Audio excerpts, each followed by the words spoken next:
मित्रांनो, पार्टी करायची आहे तर मग चला ना, सोलापूर बरोबरच विजापुरात प्रसिद्ध असलेल्या चाचा मच्छी ढाब्यावर. चाचा मच्छी ढाबा, विजापूर रोड, टाकळी, सोलापूर. संपर्क 9765 मराठा समाजाला आरक्षण मिळवून देण्याची शपथ घेतली होती, त्याप्रमाणे मराठा समाजाला 10% आरक्षण दिलं आहे. काही जण हे आरक्षण टिकणार नाही असे सांगत आहेत, तर त्यांना ही संधी मिळाली आहे, पण त्यांनी मराठा आरक्षणाचा तिढा सोडवलेला नाहीये. सुप्रीम कोर्टाकडून आलेल्या त्रुटी काढलेल्या असून त्यामुळे हे आरक्षण कायद्याच्या चौकटीत टिकणारं आहे.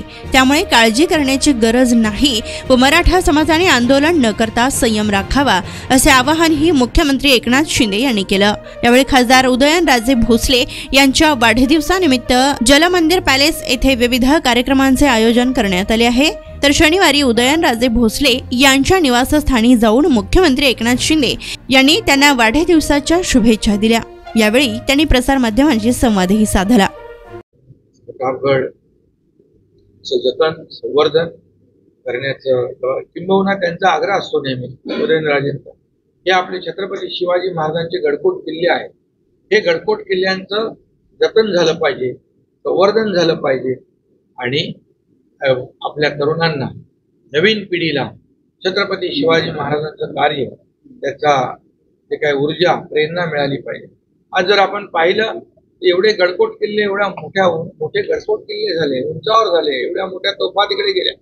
हे सर्वसामान्य माणसाचं काम नाही, एक दैवी चमत्कार छत्रपती शिवाजी महाराजांच्या काळामध्ये त्यांनी करून दाखवला. कारण त्या गडावर पाणी, तिथले ते सगळे गुरु, त्यावेळेचं आर्किटेक्चर, त्यावेळेचं इंजिनिअरिंग, त्यावेळेची दूरदृष्टी आणि रयतेच्या भाजीच्या लेखायला हात लागता कामाची महाराजांची जी काय भूमिका, या सगळ्याच गोष्टी ज्या आहेत या एक. आणि आता नुकतेच आम्ही आग्र्याला देखील, आग्र्याला दिवाने मध्ये जिथं छत्रपती शिवाजी महाराजांनी औरंगजेबाला खडे बोल सुनावले होते आणि महाराष्ट्राचा स्वाभिमानी बाणा दाखवला होता, तिथंच आम्ही छत्रपती शिवाजी महाराजांची जयंती गेल्या वर्षापासून साजरी करू लागलो.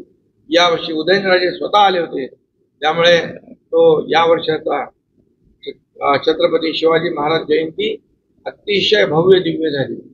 आणि म्हणून मी पुन्हा एकदा उदयनराजेंना मनापासून शुभेच्छा देतो. आज अनेक कार्यक्रम आहेत त्यांचे, सगळीकडे आम्ही बॅनर पोस्टर बघतो त्यांच्या चाहत्यांनी लावलेले, आणि त्यांना उदंड आयुष्य, निरोगी आयुष्य त्यांना देवो आणि त्यांची भावी वाटचाल जी आहे ही पुढची वाटचाल देखील यशस्वी हो.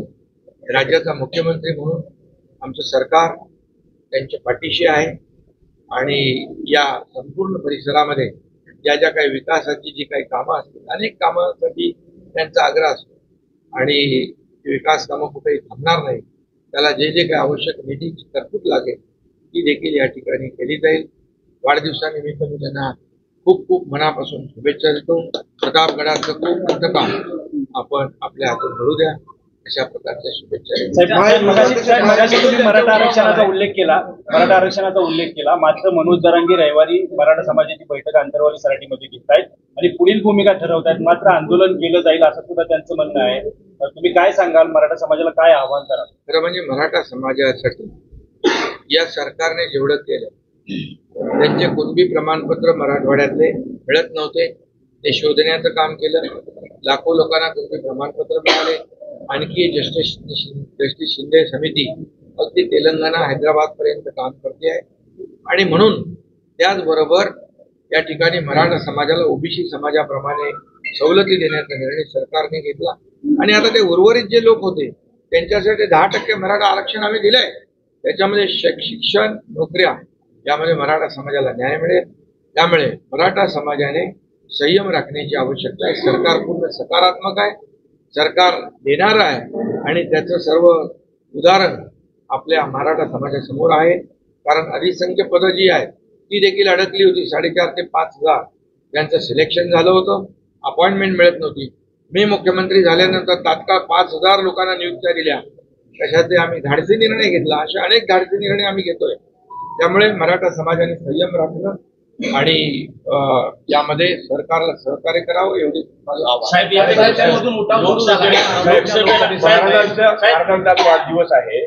सातारा जिल्ह्यातल्या सगळ्या शिवभक्तांची इच्छा आहे की महाराजांनी लोकसभा लढवावी. महाराजांच्या कार्यकर्त्यांनी सुद्धा तशी तयारी केली. महायुतीचे आपण घटक पक्षाचे प्रमुख आहात, तर आपली काय नेमकी त्याविषयीची भूमिका आहे? महायुतीच्या बैठका सुरू आहेत. जागा वाटपाच्या महाराजांसाठी मी महाराजांना शुभेच्छा मागाशी दिलेल्या आहेत. आणि तुम्ही तुमचा शब्द महाराजांसाठी वापरणार का? साताराची तुमच्या सगळ्यांच्या समोर करणार.